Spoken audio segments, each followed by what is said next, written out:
What if I told you that every empire, no matter how mighty, carries the seed of its own destruction? From the grandeur of Rome to the vast expanse of the Mongol Empire, from the brilliance of the Mayans to the dominance of the British Empire, history whispers a haunting truth. No civilization lasts forever. But why? Why do great empires, built on blood, sweat, innovation, and vision, eventually crumble into dust? Is it corruption?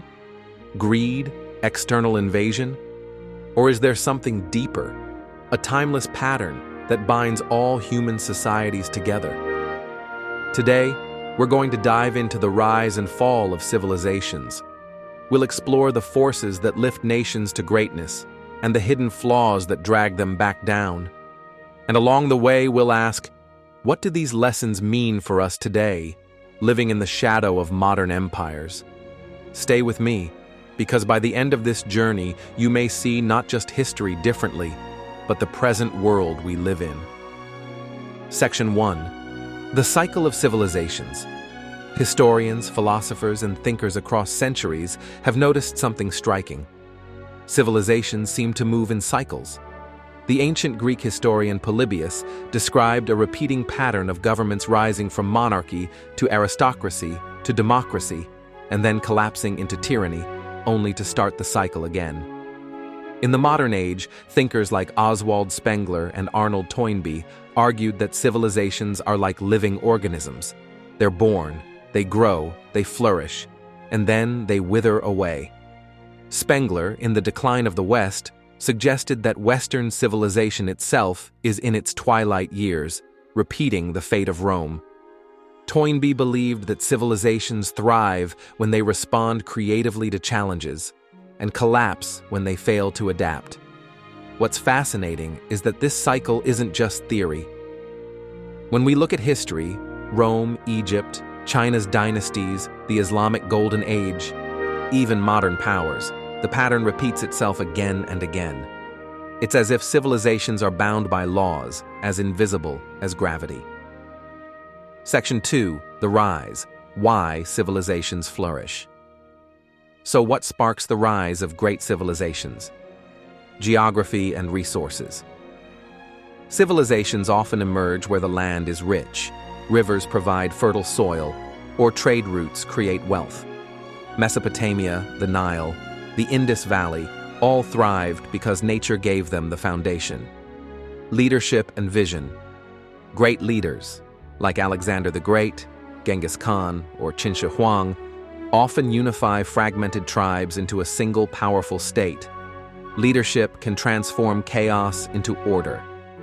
Military power strength on the battlefield often determines survival. Rome's legions didn't just defend the empire, they expanded it.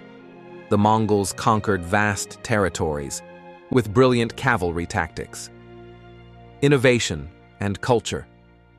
Civilizations rise when they unlock new technologies or cultural ideas.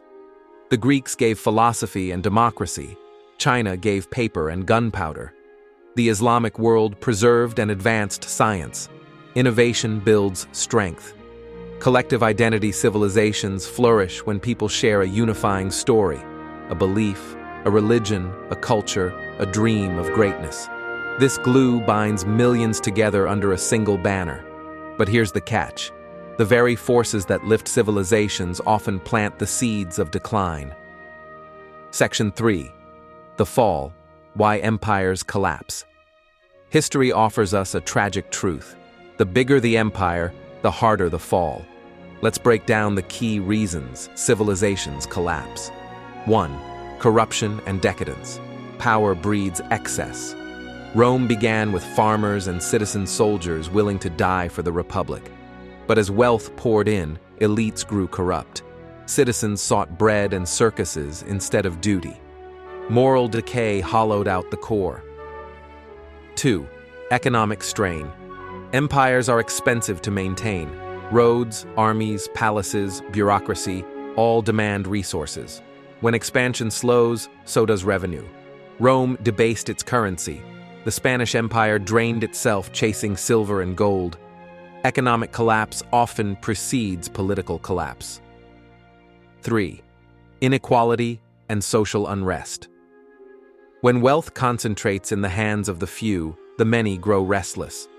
The French Revolution shattered monarchy. The Russian Empire fell to revolution.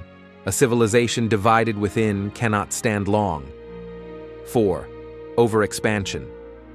The Mongols stretched from the Pacific to Europe, but governing such vast lands proved impossible. Rome faced the same problem. Borders too wide, enemies too many, unity too fragile. 5. External invasion. No empire falls without pressure from outside. Germanic tribes sacked Rome. Nomadic raids broke China's dynasties. Colonizers toppled the Aztecs and Incas. Sometimes the final blow comes from beyond.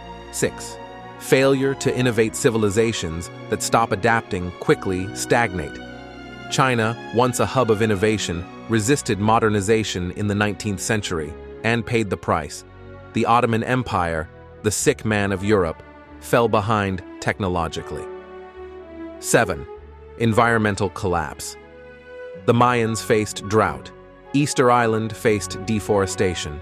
Civilizations rise with nature's blessing, but collapse when they exhaust the very resources that sustained them. 8. Loss of shared belief. At their peak, civilizations believe in something greater: destiny, gods, freedom, unity. When that story dies, people lose purpose. Rome no longer believed in Rome, and without belief, even the strongest walls crumble. Section 4. The psychology of collapse.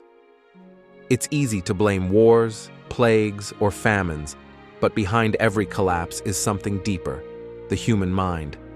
Civilizations collapse because people grow comfortable, complacent, and forget the struggles that built their world. Hard times create strong people. Strong people create good times. Good times create weak people. And weak people create hard times again.